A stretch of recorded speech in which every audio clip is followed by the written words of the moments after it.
It's the Knicks, Jets, etc. podcast with Alex Trataros, John Meleka, and Raisi on the beat. Let's go.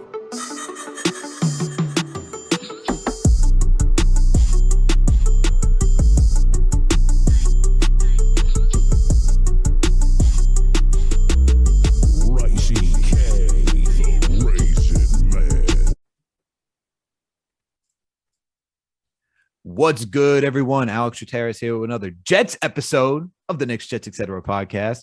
And with me is always my buddy, my coach, my pal, the man with the plan, the one and only, John Meleka. But before we get into how John's doing today and talk about our green and white, which I know, guys, it's been a minute. We've been going through the Knicks. It's been a minute. Knicks have been giving us all up and down. Do they actually love us? We don't know. That's yet to be determined. We'll figure that out. That's for another episode. But guys, you know what you got to do. If you listen to us on Apple Podcasts or Spotify, you got to give us a 5-star rating. And if you listen to us on Apple Podcasts, please leave us a comment. And if you're not subscribed to this podcast at all on any audio listening platform, please make sure to do that. We're also on Amazon, Alexa, Stitcher, you name it, we are there. Also, we're on YouTube now. So please make sure to go to YouTube, look for Knicks, Jets, etc. Subscribe to our channel.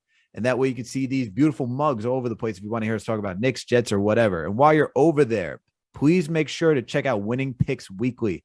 John, video producer Greg, these guys go through the NFL slate. They're getting ready to do the NBA schedule. Not the whole schedule, let's be real, but they're ready to give you their NBA takes on prop bets and so forth. Give you your money line, your spread. Speaking of prop bets. Yeah, man. Yeah, buddy. You know what it is. My boy Alex, the Trataros, has been on his game over there. How do you feel to know that you actually got me to sports betting? How do you feel? Let's go. Well, for now I feel okay, but I have a feeling I'm gonna get a word or two if you start losing. So for now, I feel all right about it. For now, you feel good. All right. And then last but certainly not least, everyone, please make sure to follow us on all social media platforms, whether that's Twitter, Facebook, Instagram, TikTok. We're all over the place. All right. Now that that's done, to my wonderful co-host, my buddy, my man, the man with the plan, the myth, the legend, John Meleka. John, how you doing, bro? How you feeling today? I'm good, man. I'm good. As you said, it's been a minute since we talked New York Jets. The Knicks have really had a hold on us. We've been going through the ups and downs. So personally, I'm on the line right now because we're playing the Heat tonight, and so we really need a W. We got the trade deadline. So my nerves are a little on edge there. I'm going to the Garden a couple more times. So we should be okay there. On the other side, I've been trying to forget about my New York Jets, but it's time, man. It's time for me to start ramping up. My optimism is already coming back. The Jets are coaching the Senior Bowl. We have all these picks coming up. Huh? Oh, dude, we got all these picks coming up. Zach Wilson did the whole thing where he came back midway through the season and did well at the end. The Bengals and the Titans were in the playoffs. I mean, honestly, just watching the NFL playoffs, which have been this weekend was amazing. Last weekend stunk. Mm-hmm. The Jets, I feel like aren't that far off from, teams like 3 through 8. You know what I mean? Or like 5 through 10. You know what I'm trying to say? Like, I don't think we're that far off from like the middle of the pack. So I'm excited with what Joe Douglas is going to do with these picks, man. The more I look at it, the more draft picks we have. I know we have a lot of free agents on our team that we're going to get into on the back end of this episode. But I'm feeling okay right now, man. How are you? I'm doing all right, man. Don't know if the Knicks love us, as I said at the beginning of this pod. It seems like they just want to hurt us. Like, if you ever had all that of our teams want to hurt us, man. All of our teams want to hurt us. It's like that ex that you had. You're like, should I go back to them? You go back to them like, I don't know why I did this, and then you leave, and you're like, then they somehow reel you back in, and you're like, God damn it, how the hell did I end up here again? But hey, that's the life of being a New York sports fan. And dude, the NBA trade deadline is right around Valentine's Day. Right around the corner. And then we have All-Star break right after that. Yeah. Then we got All-Star break, which will be a nice break for us too. So we got everything lining up, man. We got everything lining up. But dude, we got to talk about the green and white, man. It's been a minute since we talked about this team. As you said, we got some awesome playoff action, which actually makes me wonder if it was really necessary to add that extra wild card spot, because that weekend was just kind of meh, but I agree with you that if we're keeping that moving forward, Jets aren't too far from making that appearance at all.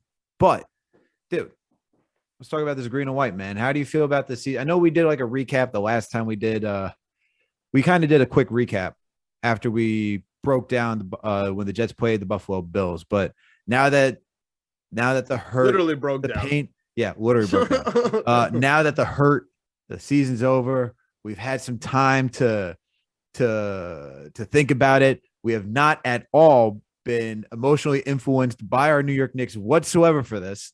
Definitely not. How do you feel, man? How do you feel about your New York Jets moving forward? I mean, 4-13, not great. I mean, I know that 4-12 is the number that we love so much with our record. This time we got 4-13. I think it's really interesting that there was only some whispers this year about how if we just lost to the Jaguars, we would literally get the number 1 pick, right? About how that all would have worked out. And then that's Hutchinson, then that's Thibodeau. Then we have 2 Thibodeaus in New York. Things would be wild over here. And we'd have a second pass rusher to go against Carl Lawson, who's hopefully coming back. I feel like we have a brand new free agent already coming into him. We'll get into that later. Mm-hmm. You know what, man? If I'm being honest with you, I'm excited that we got last place just because of our schedule next year. I already looked at our away schedule because I'm a nutcase and I love to go to the away games, as do you. We have an amazing away schedule. Like we're going to Green Bay, hopefully without Aaron Rodgers. We have Baltimore coming in. That should be a fun game. We're at Denver. Maybe Aaron Rodgers is there. We're at Seattle if Russell Wilson is there. Pittsburgh if Big Ben is there. I mean, it could be if none of these quarterbacks are there. I mean, we could have a pretty good schedule. So on that aspect, just a little bit of optimism there. But just talking about our 2021 team, because we really can't move on until we really discuss them, man. And we had a lot of ups and downs, obviously. It starts from, our rookie coaches who had to figure out, LaFleur, our offensive coordinator, had to figure out where he wanted to coach halfway through the season, right? And then finally, he figured out, what he likes. He was trying to figure out what's going on. Of course, we had, that death, in the coaching staff in the offseason. Zach Wilson was slow start, got injured, came back. Offensive line is hurt. I mean, shout out to George Font, who absolutely killed it this year as our Band-Aid. Like he's my Band-Aid Man award of the year, right? If you wanted to play right tackle, he was a right tackle. If he wanted to be left tackle, he was a left tackle. And so really he held it down for our offense. Him and of course my main man, Braxton Berrios, right? Like those two were our most consistent guys all year on the offense. So I'm really proud of those guys. I'm optimistic though about a lot of other players. Like I'm really happy about the fact that Duvernay Tardif, who's the doctor, needed to opt in to getting traded to the Jets, right? Which is like so weird. Halfway through the season, off the Chiefs, right? He could have been getting a chance at a ring right now, and he chose to come to the Jets for some playing time to be a veteran. So that's really exciting for me. On the other hand, it's been said a million times: Michael Carter, Elijah Moore, for sure. That should be really cool. Zach Wilson, I want to watch them grow. Yaboa, kind of, maybe he made a little statement in one game. He made a little statement. Look, he was the most reliable tight end. He was the most reliable tight end that we had, and that's a very low bar. All right, if the bar is dirt, he was above dirt. Okay. I mean, that's my positive. That's my positives from the offense, at least. Yeah, I mean, I liked for me this season. I think you touched on it. George Font, Braxton Berrios were definitely our most consistent guys, and Jamison Crowder, whenever he's in the lineup, he's also consistent as well. But the thing is that it was just a struggle from getting Mike LaFleur, whether he had to be in the booth, which was obviously the case, from being on the field. I think Robert Saleh was still trying to get comfortable as we saw the season progressed.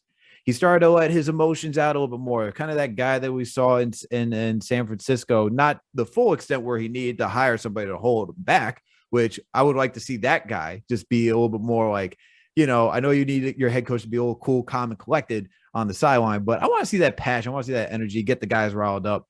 But I think the one thing, as I agree with everything that you said, the one thing I want to touch on is that the consistency and that the fact that these guys want to come out and battle every single week up until the very end against the Buffalo Bills, right? There was it wasn't like seasons that we've seen in the past where guys were ready to pack it in, 1-2-3 Cancun, nothing that nature. Guys were ready to come in, work, play up until the last snap, until the clock went 0-0, right?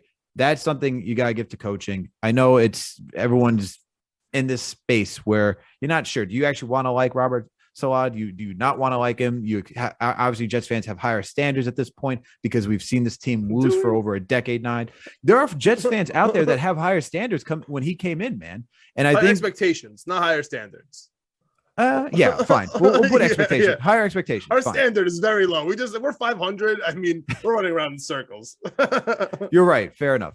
Expectations is the right word. So, that there's the expectation, especially with Zach Wilson getting all the hype. You have Robert Saleh being the leader of men. And I think those two things right there really put people in this place where they were expecting the Jets to make some noise, like an unexpected team, like a dark horse this season, and that didn't happen. But I think overall, from what I got from this season, the one thing that I liked is guys were willing to bounce back and stay focused. Like Zach Wilson bounced back after his injury, worked at it, and finished the season off pretty well. He wasn't missing the easy underneath routes, check downs, shorts. He was hitting them. Yeah, towards the end. Because in the beginning, he was killing me, but he was a rookie, dude. He was a rookie, and it's a rookie. I didn't take that into account as much as I wish I did, but there were some things in the beginning there, man, that really were hurting my soul. I think we could say he's a rookie, sure, but he came in with being known as an accurate passer, and when that wasn't showing, that's red flags right there. If you're just, shrinking into a pumpkin. So I don't think it's to say he was a rookie. I get that. I could say where you could say he's a rookie. He's trying to do too much, and he's trying to do all these advanced mechanics where he's not there for. But he went back to basic 101 and then looked good because I think he finally realized, hey, I have to do the basic things right first before I can keep advancing. Right? No one signs up for a course, History 500, without taking History 101.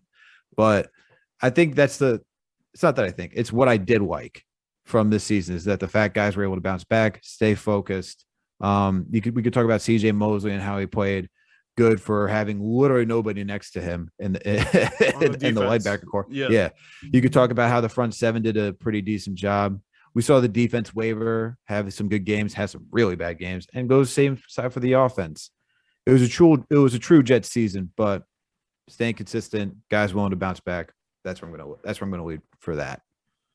Yeah, I mean, my last note on the offense is I'm really excited that Elijah Moore led the Jets in yards. I mean, I actually didn't expect that when I was looking it up, for this episode.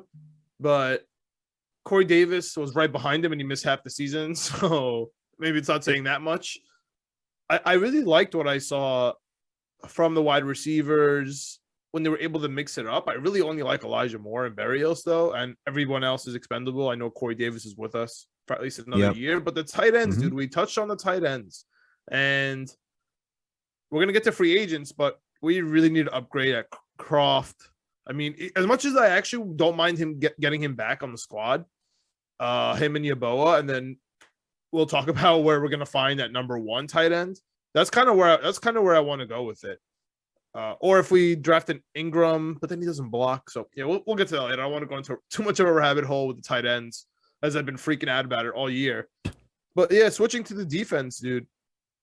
CJ Mosley, MVP. Yeah. Of the team. Yeah. MVP of the defense. He had some weeks some plays where I had questions, you had questions, and he shut us up right away. I mean, I forgot what game it was. That someone said something to him at the end of the game and it lit a fire under his butt for the rest of the season. He said they were disrespecting him. I forgot what game when they were laughing at us, and I was Eagles. pissed too. It was the Eagles game. Okay, dude. Oh no, I would have laughed at me at the Eagles game, but anyway, yeah, that's fine. So I think that game was really a huge turning point. As we said, Zach Wilson obviously a turning point, but you're right, dude. Shout out to CJ Mosley on the defense for not having any linebacker next to you. Like it went from remember Sherwood when we drafted him? He was supposed to call our defense when Mosley was out. He went down, Hamza went down, Gerard Davis went down, all our linebackers went down that we just got.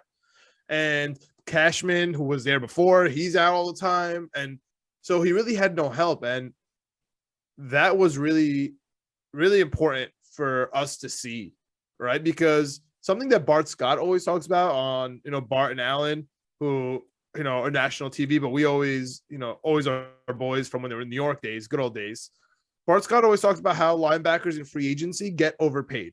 Like, don't sign linebackers. That's what he always says. And he is the number one prototype of the linebacker that got signed, right? Of course, by the Jets. And of course, he's referring to CJ Mosley in that aspect. But when you sign linebackers, he's like, they're usually done and you overpay for them. So I'm proud of CJ Mosley kind of at the end there because we're his number one critics, honestly. So that being said, we talk about nobody at the linebacker core. Do you know that the Jets have had the most injuries this year? Like everyone talks about Baltimore and all these things. The Jets had the most injuries with the youngest team and the most rookies. So, and a rookie staff. So that being said, I want to give the most props. My favorite unit, and I think the best unit, and that showed out the most on this Jets team are the corners. Oh, you talk 100%. You talk about the expectation. That was lower than the ground for the cornerbacks. Bro, we're talking about the Earth's core for the cornerbacks. We're like, I remember coming on this podcast and saying, if we could be, I think, a middle of the line pass defense, that is overachieving in expectations. This cornerback unit did just that. They overachieved, man. Look, we could talk about Bryce Hall, right? We could talk about Michael Carter II. We could talk about Brendan Eccles. These guys, we thought the front seven was going to be. Even Pinnock now became a safety, which we'll get into safeties a little bit. That was awesome. Well, he's killing at safety at the end here. Yeah, really absolutely. Impressive. And when you watch, when we came in here thinking like the front seven is like, all right, we're going to be a run stopping team, and to a degree, but to a degree, I say, like, it depended on when we wanted to show up. But the corners, man, like I was really impressed by how Hall and Eccles were able to handle themselves out there. And they had, granted, there were some games where they didn't have to go against Julio Jones and AJ Brown, but when they did get tested, they didn't. It wasn't so bad where you're like, oh wow, we need a massive upgrade here. Like people have us mocked to take the LSU cornerback. We've been at the fourth. Everybody, bro. I know, but it's like I know our video producer Greg has been going nuts in the group chats. We have been. He's like, dude, I can't even. I'm like, dude, we still have till April. He's like, we've been mocked to every single player and every single trade so far, and it's only January. Like, I can't handle it anymore. So we've been mocked to everyone. If we draft Stingley, especially, honestly, again, props to Greg who taught me years ago. Literally years ago, I was freshman in college, maybe sophomores in college, man, decades ago at this point. If the player's injured in college, get the hell away from him. Do not draft him. Do not look at him in the first round. Don't even waste a workout on him. And I, ever since that philosophy, like the ones that have passed through the needle, I have been really, really a handful. And obviously, Kevin Durant is one of those guys. We're talking about free agency, but that's neither here nor there. When I just looked it up, the Jets are top 10 in the rushing and passing defense this year. There you with go. all these players out, and we just praise the cornerbacks, and of course you mentioned I did Bryce Hall and Eccles and Pinnock, all draft picks, by the way, right? And that's one thing that really gets me hyped. And of course, we still need our number one corner, which we'll draft. But dude, they did all this without a safety, without one safety. Like I don't know how to stress this. Marcus Maye was killing it early on, but then once the contract dispute thing happened, it all fell off a cliff. And then obviously he got hurt, which sucked. But I honestly, I think that's a good transition, right? I know we didn't really talk much about the D-line, but we'll get into that too. The safeties, man. What are the Jets going to do? Well, we have to address this. I mean, we want to talk about low points. The high points and the low points of the team are both in the secondary. That's such a rarity, in my opinion. It is. we really have nobody at safety. I mean, Joyner, everybody we signed this year got injured. We know that already. But the only people left are I don't even think Ridley's on. We have nobody. I think Pinnock is our only safety right now that I could kind of like say he might start. And he's not a real safety, but he did play really well, so I can't hate on it. But let me just ask you this. I know your opinion of the safeties. I've heard it all year. They stink. That's not there's I don't need a dissertation on that, but we do need to discuss Marcus Maye, dude, and Ashton Davis and the Joyner and the state of this team. Man. I mean, we can't listen, as excited as we are about our draft picks. We did draft 2 safeties in a row. All right. And look where we are. So what's your take, man? Like what if you're Joey D, you see these safeties, it hasn't been a secret, it didn't just sneak up on you. You got the Marcus Maye. I think that's first and foremost. I mean, you could franchise tag him. You could let's let him go. Like what's your opinion there? Let's just start there and then just take me down what you would do with safety. Address it in the free agency, in the draft. It's tough. I would because like Kyle Hamilton, right? Because another person that's been getting mocked, and like you mentioned, is Kyle Hamilton, the safety from Notre Dame, but that's going to be in one of our first round picks. Nah, please don't do that. That's okay. Yeah, thank God. All right. Yeah, that's not going to happen. There's no way we're going back to taking safeties in the first round. That's what I'm saying. Like, stop this. Yeah, but safety, the narrative is that Jamal Adams gave us the best safety a couple years later for free. You know what I'm saying? And that's what we got. That's the thinking. That's the logic there, right? We have our own pick, and then Jamal Adams kind of just like the extra safety this year. No, I'm not taking that one. Last year as well. He gave us EVT as well. Whoever gave that logic, just because we gave up a safety to get a safety, come on now. I'm going to use that as well from it. AVT is a different story. Like we addressed a need. We addressed a serious need that's highly important. We've gone that's through the this logic. whole. Like we reset the safety. We don't have to pay him, right? We get AVT and we get the best safety coming out of college. 2 years after him. But then you have to pay that best safety coming out if he performs. All right. So why are we going down this road again? I don't want to go down that road again. So my thing no to cornerbacks and no to safeties in the first round. You heard it here first. We're not doing that. We're not doing that. Stop. That if we're safety, no corner. The only way I'm doing a corner is if it's like you're talking. This is the only way I'm doing it. That guy has to be shut down. Like he legit has to be such a game changer that you will not know at that point because it's a crapshoot. We're not doing that, man. Well, like if Jace Horn was coming out this year, I would really be tempted to take him, even though he and then why? And why is that, John?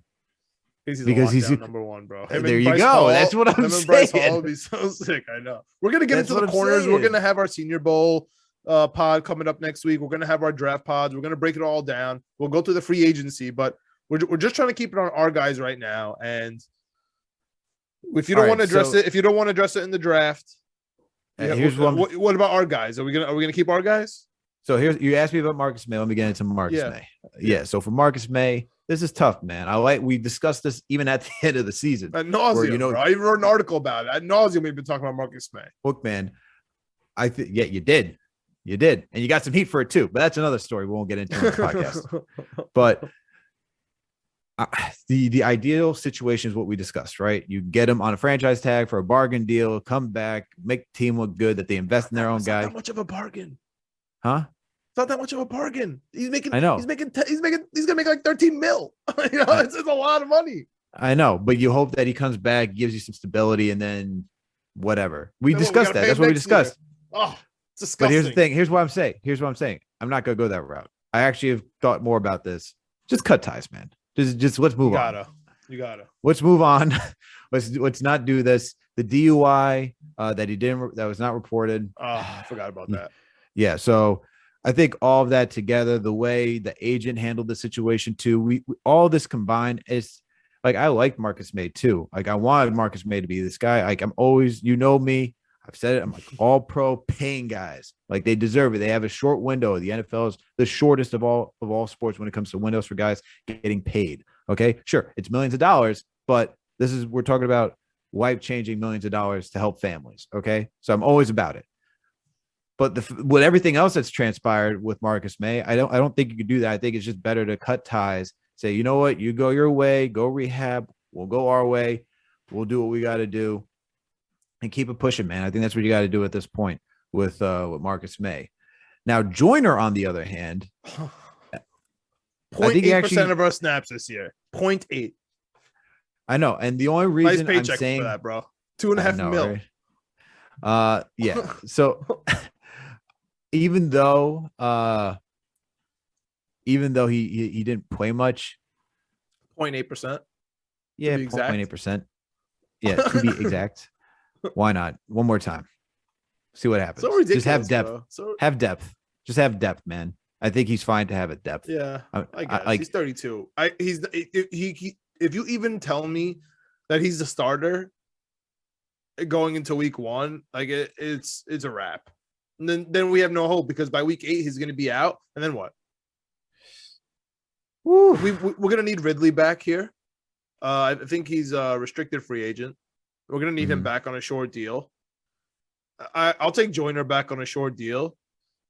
I'll put Pinnock in there, but I feel like that's all one position. Like that's all just depth. Like we're like I guess we could start Pinnock, but are you going to be happy with that? Unless I mean, look, like that's the thing. That's the thing. If it's Kyle Hamilton, here's the logic, Alex. If it's Kyle Hamilton and Pinnock with Joyner and Ridley hanging out, I'm okay with that. And I know we're gonna there's more. There's a lot of DBs. We'll get into them. There's more than just the first round. There's more than just Kyle Hamilton. So we'll get into all of it. But I'm just saying, like, that idea, just to fix, one of our weakest links is I don't want to sign someone in free agency. I don't want to overpay for a safety. I really, really, really don't. And I don't think you have to, especially. Here's the way I also look at it, because you still have Ashton Davis on this team. You got to. I know. Please don't even get me started on this guy. He won an award with the Jets this year. Can we revoke it? He's the comeback, like the gritty guy. He got like the gritty award. Yeah. Comeback off injury. Yeah. Word. Word. Can we give another one to Zach Wilson this season? Yeah, he didn't get anything. Whatever. Yeah, we could get. He came back from injury, but what about that? You still have Ashton Davis. You invested in him. Look, I keep going with this with Joe Douglas. It's like with Ryan Griffin, how he brought him back. First signing, you can't be like, oh, whoops, mistake. Let's go. First draft, man. Yeah. You put into Ashton Davis. I think he's going to get some time. I think he's going to give it the shot to see if he can earn it. I look at Joyner coming back, because you look at his career history. He doesn't really miss that many games. This is the first season where he hasn't played at minimum 10 games. Last year. And most of the time, huh? And last year. He played 14.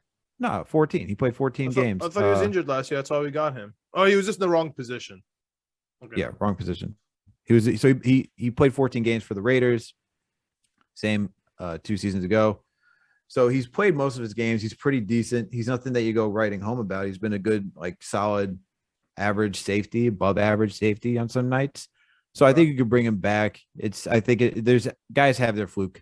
Bring him back. Have some stability back there, because you see he has a decent career that he could give you something. So I'm fine with bringing Joyner back. You're going to have Ashton Davis back there. Pinnock, as you mentioned, he flashed at safety, so I'd give that an experiment. Definitely. But Marcus Maye, man, and that makes the staff look like geniuses. If Pinnock comes in here, who shout out to DJ Bienemy, the writer for the Jets writer for the New York Daily News, who's been a guest on our show.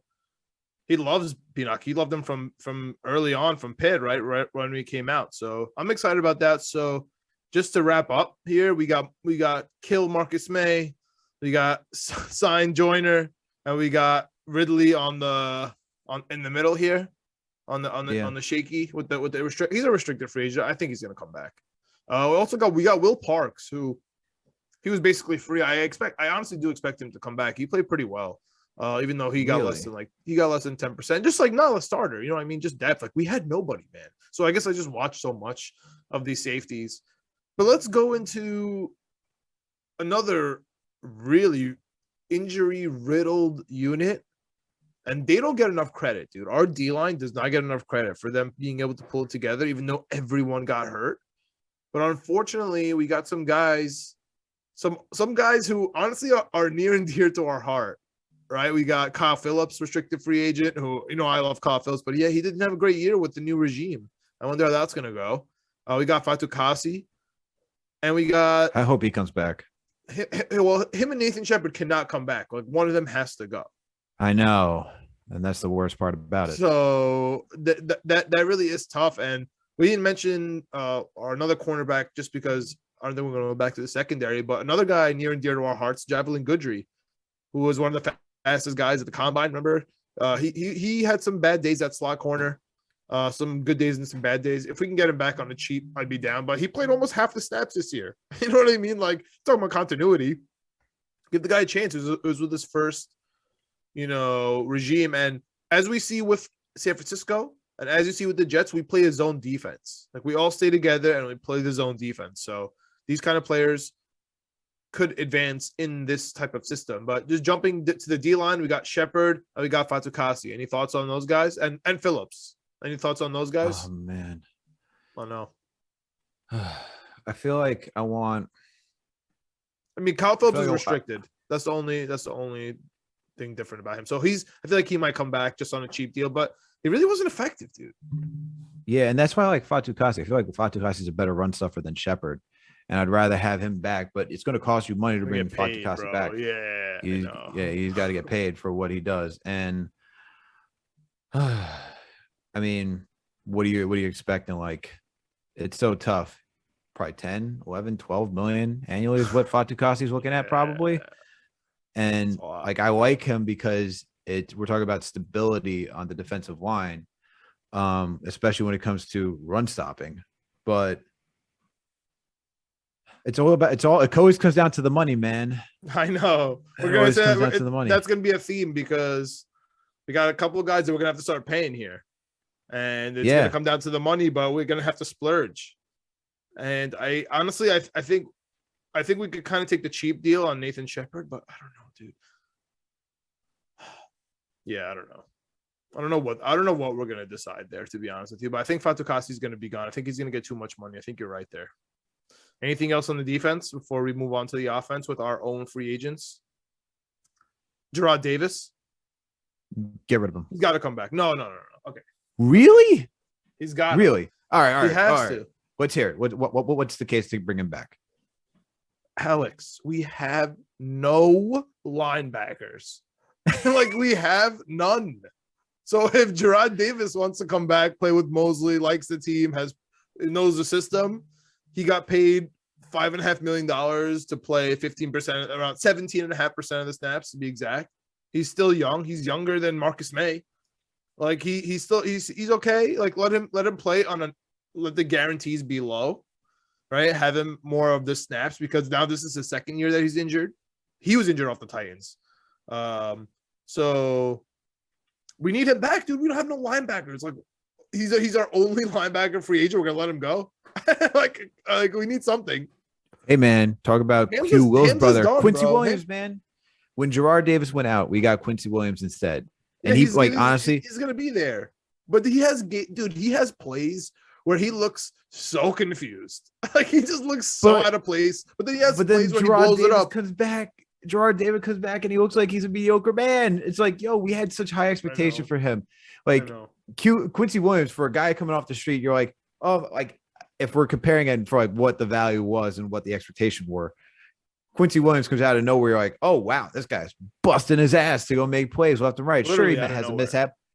Sure, he has a mishap here and there, but yo, he is always in the top 3 dudes ending the game with tackles. He is everywhere. I can take that. He's been good, but he also Gerard Davis comes back. Gerard Davis comes back, and I'm like, I'm gonna put on my spectacle. Who is that? Is that Gerard Davis? But he made some plays. He made some plays this year when he played. I know he didn't play a lot. Yeah, he should come. I do want him back. I do want him back. Okay. All right. We have no linebackers, man. I'm desperate. We're gonna have to get into like just. I mean, I know I don't want to pay a lot for it. I get you, right? He made $5.5 million all guaranteed last year. That's a lot. You know what I'm trying to say? I understand. I'm with you. Because I'll tell you why that's a lot. Let's jump over to the opposite side where we got the offensive line, where Morgan Moses made a little just above $3 million this year. Like that's a guy who stepped in. We talked about Font, but Moses stepped in too. If Font is stepping in, that means Moses has to step in. You know what I mean? It's a yin and yang there, and he also came as a big, culture thing for the Jets, right? Like, why would Morgan Moses come here? He can go anywhere, and he played 94% of the snaps. He played, and he killed it for us. I mean, he wasn't amazing, but he was able to band-aid that in for us. And right tackles don't grow on trees, man. Even if you draft a good one, like I think Morgan Moses has to come back. I think Tardif has to come back. He's a free agent. He made $3.5 million. I love him. I think if Alex Lewis even comes near my team, I'll go insane. Obviously, we cut him a while ago. He's not coming. But he's technically our free agent. And then we have Dan Feeney, who I know he's terrible, but when he stepped up, he did okay. Obviously, he's making too much money. But if he comes back on like less than $1 million or like the veterans minimum and doesn't affect our cap and he's just there, that's fine. He can come. He can hang out. But a big guy, man, and I can't believe I'm saying this. Is Connor McDermott the new locker room guy for the Jets? Like, do we have to keep McDermott? No. Catching touchdowns? No, we do not need to keep Connor McDermott. I don't know, man. They put him in the playbook, bro. They put him in the offensive playbook. I think someone likes him somewhere. When you're down bad without tight ends, when you don't have Ryan Griffin, Tyler Croft, he made 400K. You don't have guarantees. You don't have Elijah Moore. He makes you don't a have normal Corey person's Davis. salary. You don't have Michael Carter out there. What are we doing? Dude, Connor McDermott makes a normal man's salary in New York City. Makes $400,000 after taxes. This guy is making home like $250,000. That's a fact. This guy, bring this man back. Fine. You're selling me on bringing this man back as bring him back. Let him hang out, but like obviously not. Be the Theo Pinson of the New York Jets. That's what I'm saying. That's what I'm saying. Be our Theo Pinson. Listen, I was in Africa when that game happened. And when you sent me that, I watched that touchdown 650 times. I dissected that play. Because I can't watch the All 22 or NFL when I'm out of the country. They won't let me. Yeah. So I was just like watching these highlights. I'm like dissecting the play. I watched. I think Baldy broke it down. Anyway, it's getting a little too hyped about it. Regardless, you're getting too hyped for a guy that you were like wanted on your team during the middle of the season, but now you're ready to like we need him back as a Theo Pinson of this team. Man, I don't want him to play. Let me be very clear. I don't want him to play ever. I just want him to hang out. Like, he seems cool. I hear you. I like how hyped the team was when he scored. I think for obviously Alex Lewis, fine. You want to keep Connor McDermott, that's fine. I think it comes to Morgan Moses, man. Like I want he's him the back, big, but big guy. I think he's the big question mark because him and like Font, honestly, but for Moses, it's what are we going to do during the draft? Are we going to address our tackle needs? And I guess if you put the right tackle like on the podium of where it goes, it's the last place because you worry about your blind side, your center, right guard, like your guards, like Evan all that. Neal and then tackle drops to us, Alex. There's 100% chance we're drafting. Oh, no, a 4-10, a 4-10, 4. Hell dude, yeah, if bro. Neal drops to us, the left tackle that he'll be our right tackle. We'll put Becton on the right, who was a right tackle at Louisville. Before everyone freaks out at me, I said it in one breath. You don't have time to get mad. But if you get Neal on this squad, you put him with Becton and Font, Morgan Moses. See you later. Thank you for everything, and we'll save some money there. And the tackles will be immaculate. Honestly, and then with AVT there at left guard, now you only have to address 2 positions. Like that, and if you have Tardif there, if he wants to come back and he liked what he saw and he likes what we're building, I mean, you really only have to address one position. And there's a guy who is ranked the top center in all of college football, and he's on one of the teams that produces offensive linemen, especially centers, and his name is Tyler Linderbaum. So that 10th pick, you want to address the line there. No one's going to be upset with you. As this is a third shout out to our video producer, Greg. He wants the beef. He just wants the beef. And if we draft the beef, he wants all the beef on that line, dude. He's like, just draft me linemen. Every team that wins has linemen. And he's right. So that's a fact. Yeah. We'll No, see, and we'll like see what if Neil falls, shout out to my guy JD Sports Talk, because after the Knicks game, he was like, do you think the Jets will take Neil if they follow him? I said yes. I was like, we 100%. need line help. I was like, we're doing that. And 100%. anyone who's upset with that for taking off, I like, come on, guys. Like we need offensive line help. Like we need offensive line help. Badly. Thank God we're ahead of the Giants there, because then there would be no chance that he would fall. But if Neil does get taken, then Thibodeau falls. You know what I mean? The edge rusher from Oregon, he's a beast. And if you line him up against Carl Lawson, that's the Saleh magic, right? That's what he did. And that's a JD philosophy. That's a JD philosophy too. Like, think about it. Like, the way you win these games is by controlling the line of scrimmage on both sides of the ball. If you got a defensive line that can get back to the quarterback and cause havoc on the offensive line, you're winning. Let's go back and look at the Giants when they defeated the New England Patriots, right? Back 07-08 season. They didn't have the best secondary, but that front four that they had, they were controlling everybody. They dictated what could happen. And then offensively, if you have a good offensive line, it dictates what can happen on the offense. Look at the Patriots, man. Look at what they've done the last couple of years. I hate saying it, but they didn't have like these stout wide receivers, but they had a good offensive line to give this man time, and he can get to everybody and create holes for the running back. The foundation starts at the line. You can have all the skill position you want, but if you don't have offensive line or defensive line, it won't make a difference. Fair enough.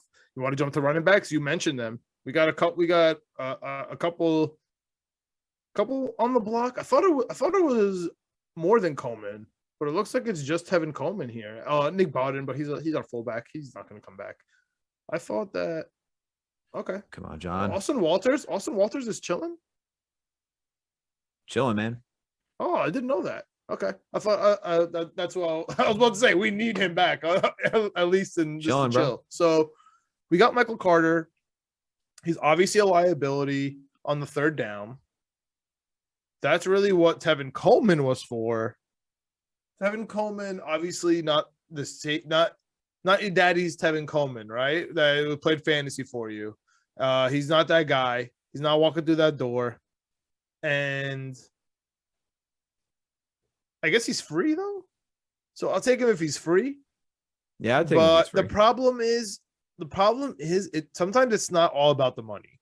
Sometimes it's also about the snaps and your role on the team. Like, you don't want a disgruntled Tevin Coleman in there. If they, draft another running back and then him and Michael Carter are fighting for spots and then Coleman's really on the roster bubble. You know what I mean? Maybe he doesn't want to be in that situation. So I feel like that, like the Tevin Coleman was like okay, LaFleur. Okay, so you want to bring in a guy. We'll bring him for a year. We'll see what he does. But like, you only get your favor for 1 year for your boy. You know what I mean? He made $500,000. Like, sounds good.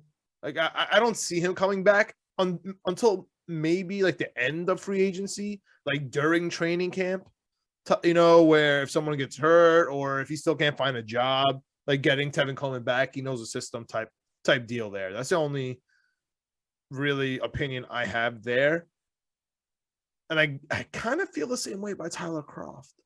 Like, I'll take him back at the end of free agency. Depth. He's good depth. Yeah, if nobody wants him, he knows the system. He played okay. He played like he's good depth, good blocking. Like, you know what you're getting out of him. Played 33% of the snaps. We're not getting Ryan Griffin back here. We're not getting Dan Brown back here. So like, we need somebody there. Like, Yeboah's not a real tight end. Like, he's gonna be on the roster bubble. How dare you? I mean, he doesn't. I like him. I love him. But like, I'm messing with you. Messing with you. I hope he does well. The other funny news is, I don't want to say funny, but the other fun news is Lawrence Cager rumored to be switching to tight end. I wonder if he has been in that Jets offensive room. Like I can play here. Like I'm the best one here. I can do this. So that should be a little fun experiment. But yeah, I'll say we might need Tyler Croft, dude. Like just for some insurance at least. Yeah, we definitely bring back Tyler Croft as like depth. Like we could use him as depth. Our second string, not depth. And like you bring back Kenny, depth. and honestly, I bring back Kenny Yeboah too because he's coming. He's still on the squad. He was from last year, right? Okay, he's still cool. Here. Didn't they sign him from the practice? They signed him from the practice squad, right? This year. He's still here. He's still good. Okay, cool. He's still good. So I was gonna say bring him back as well.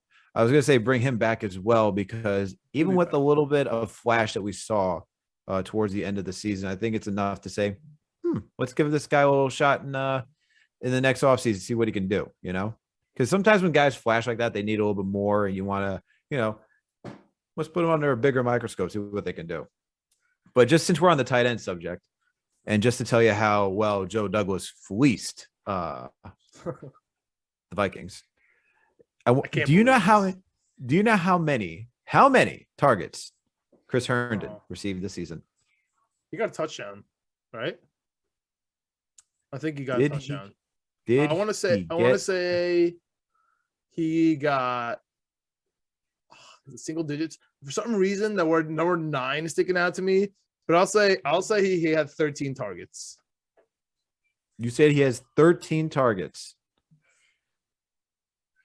How about 7, bro? Oh, shout out my original. I had 9. But he had a touchdown. One of those was a touchdown. So shout out to him. 7 targets. And shout out to him getting us a 40 yards. round pick. Fourth round pick. Fourth round pick. He got us a 4th round pick. Let's go. So you want to keep Croft. You're okay with getting rid of Brown. Obviously, we're excited about Yeboah at the 3. Yep. But we definitely need a number 1. And it's not going to be Schultz, guys. Calm down. He's going to get franchised by Dallas. But we'll guide you through. There's a lot of really good tight ends in the Senior Bowl. And the Jets are even on the specific Jets team. We even had one from our producer's favorite school, his alumni, Ohio State. The Ohio State tight end's dad hyped in the media telling them he needs the Jets to draft his son, who saw his coaching and the staff. So should be really interesting. That's just a little sneak peek into next week's episode there. I saved the best for last, man. I actually, no, we have 2 more topics, but I saved the real best for last, the thing that everyone actually wants to talk about.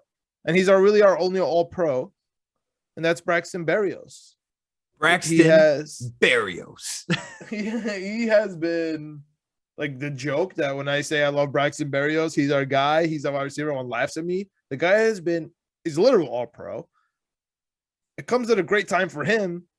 Maybe not such a great time for the Jets, where we already saw Braxton Berrios do his whole media tour the last week or so. I mean, he's out here. He's out here with his agents. They're doing the New York media.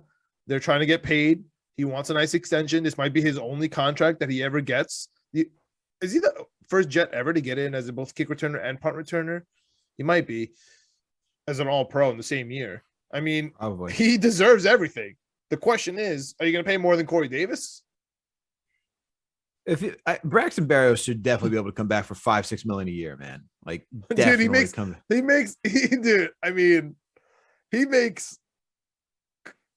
like lawyer money. Like he's like junior lawyer money. He's not making like his full contract last year was $644,000, $118,000 guarantees. That's before taxes. I mean, by the way, this is John saying junior attorney money, working 80-hour work weeks in a major law firm in New York City, and you have no life. Let's clarify that. No, I don't know about all that. Maybe the 600,000, but definitely not the 120. Not the 120. No. Yeah, you saw boy. So Braxton Berrios, he's getting a couple mil a year. How much? You give him double digits? You definitely keeping him number 1. Keeping him, if we can get him 5, 6, 7 million, I think that's his range, man. What, you think you have to give him more than that? Are you making him? The question is, are you going to have him as your starting slot? Because if that's your starting slot, then yes, you go into double digits. Here's the thing, dude. You're going to put Elijah Moore on the outside, and you're going to put Corey Davis at the 1, and you want to slip in, Berrios next to Cole. That's fine. And we run 4 wide receiver sets as we see. So we're still trying to get that number one to slip in next to Corey Davis, and of course we have no depth as we saw this year. Right? Even Jeff Smith is a free agent, and so is Keelan Cole. Like we're obviously not going to get all three guys back. Maybe Jeff Smith, but like, why would he stay here? He should go to another team, honestly, and get a real chance. So I'm interested in what happens with Berrios. I think the Jets need him. And remember, dude, the last time we had an all-pro special teams guy, we let him go. Jason Myers, and we've been paying for it. And hopefully, and Andre Roberts too, man. And Andre Roberts, we never re-signed him. We always pay for it. Andre Roberts, he had a couple of games. I think he made us after. He made the Pro Bowl though that season with Jason Myers. No. I'm Did saying he score after. on us? No, yeah, I think he scored on us. I don't think he made it again after, but yeah, I mean, yeah, I was definitely upset about the Jason Myers thing. I know he missed a couple, but then he didn't miss for years. Nick Folk is still out here, not missing kicks. I mean, let's go to it. We got Eddie Pinheiro. He's coming. We're checking out Eddie Pinheiro. All right, what he played the best. He should come back. He didn't miss. He hit a 50. He hit a 51-yarder, bro. So we're re-signing Pinheiro. Bring back Pinheiro, Braxton Berrios. You got to bring back Cole too, man. It depends, man. It depends if they want to go. He had some clutch moments. I don't dislike Keelan Cole. I feel like for him, it really comes down to Berrios, honestly. He made a lot of money. Keelan Cole's got to go. He made $5 million, bro. Because here's the thing. You got to give that to Berrios. You got to give that money to Berrios. Yes. And especially for Berrios, not only as a wide receiver, but as you already mentioned, as a special teams returner. Like we need a returner. Okay. He's everything. Can we keep somebody He's that our third does down a lot? specialist, our kick returner, and our punt returner. Like, and our end around runner. Million? You want to give him $5 million, dude? He's gonna get like 12 mil. He's gonna get like 10 mil he's gonna get like 25 million guaranteed over like 3 years. This is where I'm really concerned about Woody Johnson, just like being so stingy. It's like, dude, just pay the man. Oh, we definitely should. It's not a Woody Johnson thing. It's like, don't blame Dolan, don't blame Johnson. This type of deal is a Joe Douglas thing. There's extension talk, it's agent talk. Woody Johnson comes in when it's like, I need Deshaun Watson. That's a fact. or like Dolan's like, I need Melo. Like that's what. But if he's saying that he needs somebody, that's inhibiting somebody else from getting their money. That's what I'm saying. So I don't think he's butting in here. I think this is really a Joe Douglas thing, and I'm curious Joe Douglas. We complained to you about Robbie Anderson. Please take this as an apology. We are over that. We will not be over Braxton Berrios. He complained about Robbie Anderson. I'm glad we didn't sign Robbie Anderson. I don't care what anyone says. He stinks. He always leads the league in drops. He always falls off after the end of the year, and he always gets a touchdown in the beginning of the season, end of the season, and everyone gets excited about it. He stinks. Joe Douglas even came back and apologized about it. He's like, "Oh, I'm so sorry. I made such a big mistake in my life. I didn't re-sign Robbie Anderson." Take it easy, bro. Well, honestly, he made a mistake about outside. He made a mistake about 5 wins Brian Griffin instead of 4. Yeah, like there's so many bigger mistakes here, dude. Like maybe trading anything for Joe Flacco. I don't even care if it's a sandwich. Keep the sandwich. Oh, by the way, you're bringing Joe Flacco back. Nah, but I might bring Mike White back. Yes, you bring Mike White back. What are we talking about? You cannot disrespect the Hall of Famer Mike White. What are we talking about? We need a Hall of Fame quarterback in the building. Yes, and he clearly has experience. But despite him being a restricted free agent, he did express his want to start, and it's not going to be here unless Zach gets hurt. Yeah, look, I get that too. Like he played well when he started. I'll say this. He is young. He has been a backup. He's shown flashes. He did things that we were expecting Zach Wilson to do, but it was simple stuff. He wasn't pushing the ball downfield. He was just able to connect on your short, intermediate, and middle routes. I get it. You want to go expand your wings. My question is, what team is that right now? Yeah. Who? The Giants? I mean, the Giants would love Mike White. Yeah, they probably would. They probably would. Tennessee would love him to be a backup to Tana Nuts. She's nuts, dude. The things he does to be a backup. That's what I'm saying. If he wants to be a starter, though, he wants to be a starter. So where in this league right now, where is he being a starter? Yeah, exactly. Or Washington, like that's probably the other location. But Washington next week. Shout out to them. They're about to be the Washington something. Let's see what they are. We are now the Washington. I don't even know. I'm not Yeah, gonna try. they should just be the Sentinels, but whatever. But yeah, man, like outside of Washington, Giants, unless Eagles are not getting rid of Hurts. New Orleans? I think they may try Sean Payton, Winston. Yeah, they may go to Winston, but I don't think By the way, I don't think news. Yeah. I got breaking news for you on January 26th, 2022. Sean Payton, the new head coach of the Dallas Cowboys, on Black Monday next year. Whenever the Dallas Cowboy season ends, the following morning, Mike McCarthy fired. The next week, Sean Payton hired. 100%. Got that. I agree with you 100%. Sean Payton did not. For everyone out there, Sean Payton did not say he was retiring. He just stepped down. Yeah, he's waiting for Mike McCarthy. He's literally just waiting at his deathbed, just chilling. Like, oh yeah, don't worry, bro, you're good. I'm just having a vacation. But he's waiting to swoop in. Speaking of people swooping in, and I'm gonna end on this note. And I know you hate when I end on this note, but I have to. Okay, because I'm watching the NFL playoffs. We talked a lot about kickers today, and I was all over McPherson.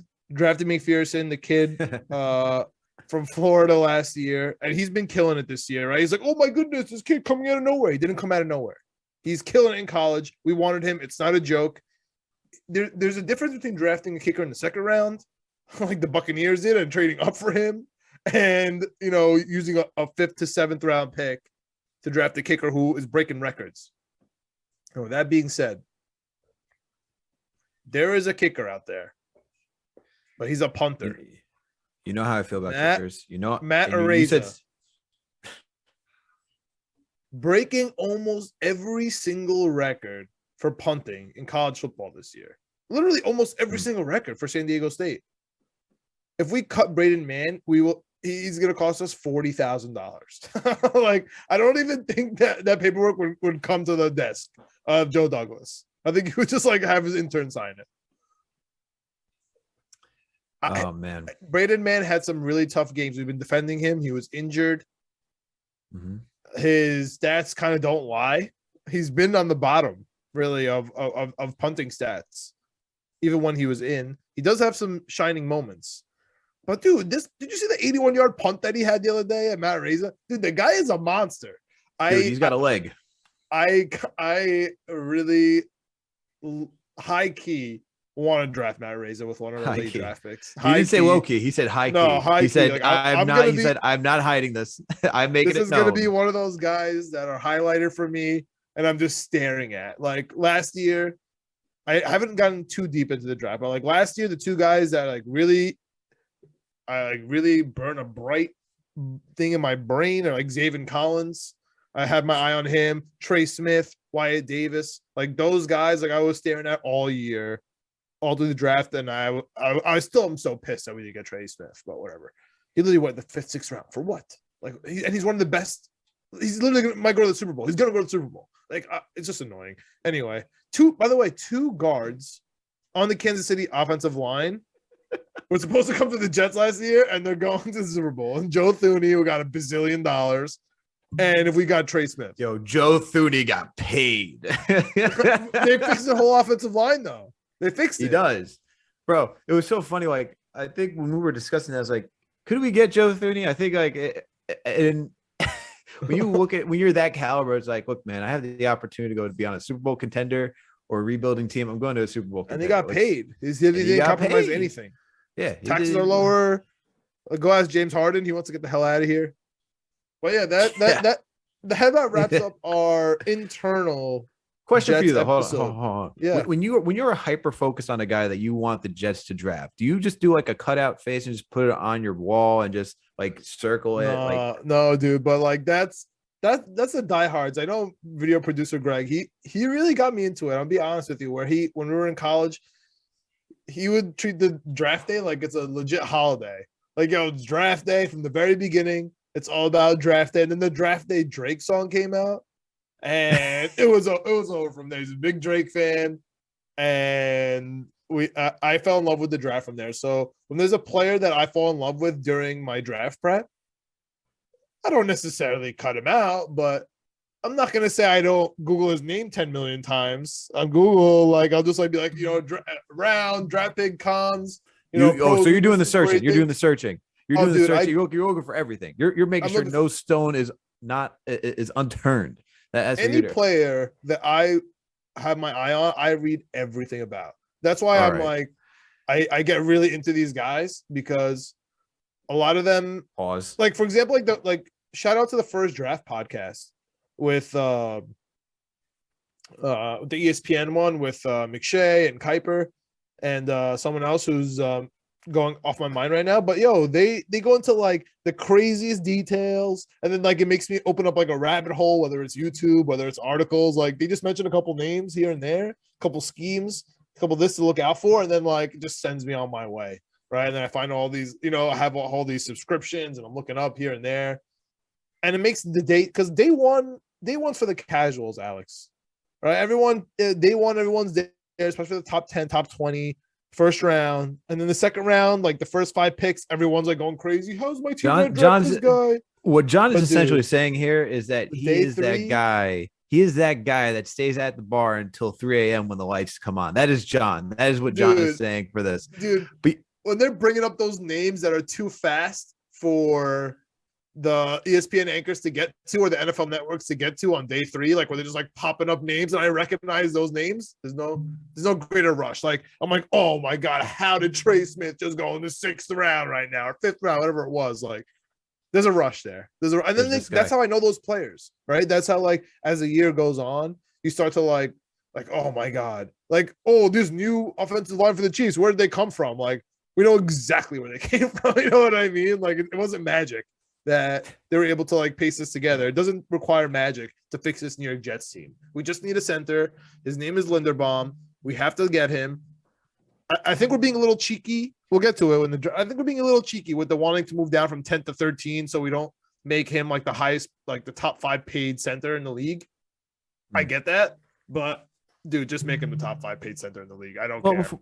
Before we get out of here, we got to bring on the guy that has inspired you to be this nut. So, video producer Greg, let's get your takes, man.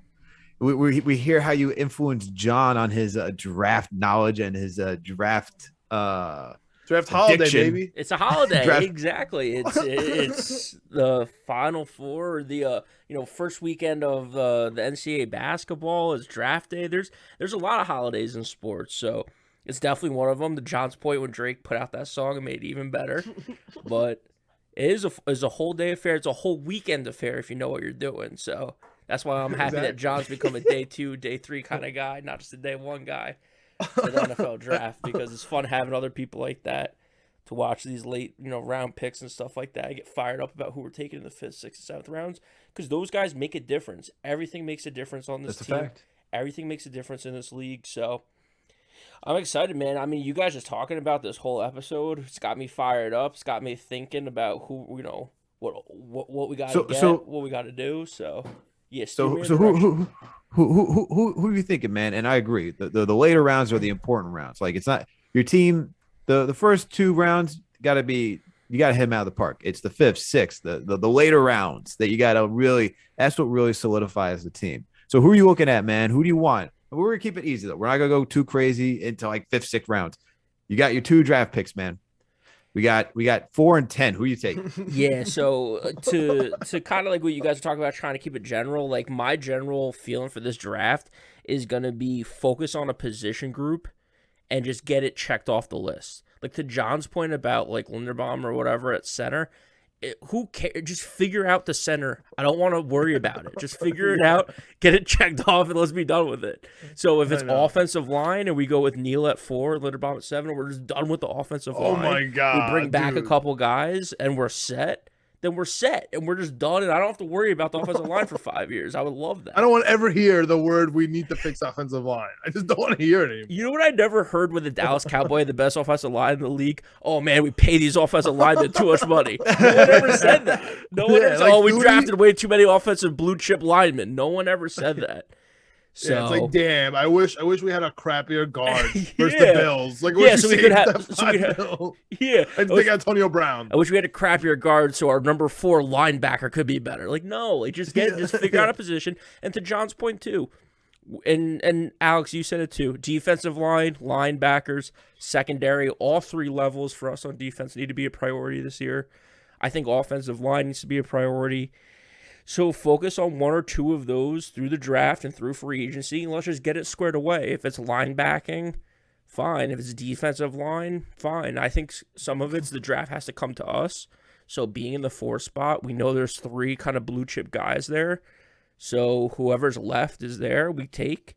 If they're gone and the draft completely goes the wrong way for us, which I don't want to think about, maybe we trade out. Have when Hamilton and Stingley are staring us. I would face. die. To Alex's point earlier, no safeties, no quarterbacks at 4, no running backs like Saquon to get out of here.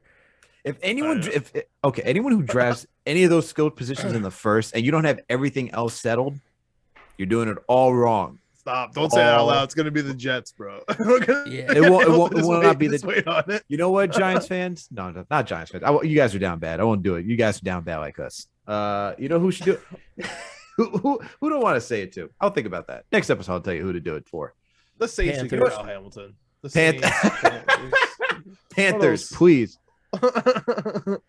But yeah, no one in particular. Matt Rule, yet. Cliff Kingsbury, baby. Oof.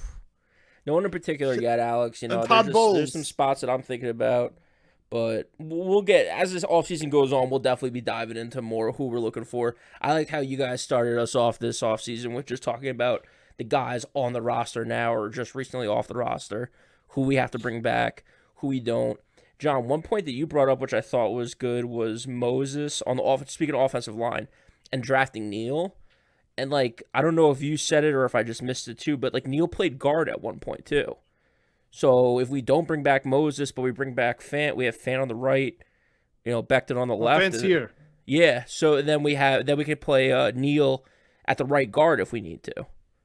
So it kind of, again, some combination of the draft and the offensive free agency, we have to figure out this offensive line. So whether it's bringing people back, whether it's signing new people, whether it's drafting people.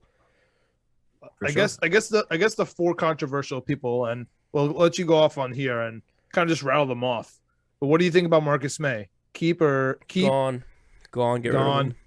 All right. Not worth the headache. To me, it's really not worth the headache. And John, you know too, we talked about drafting.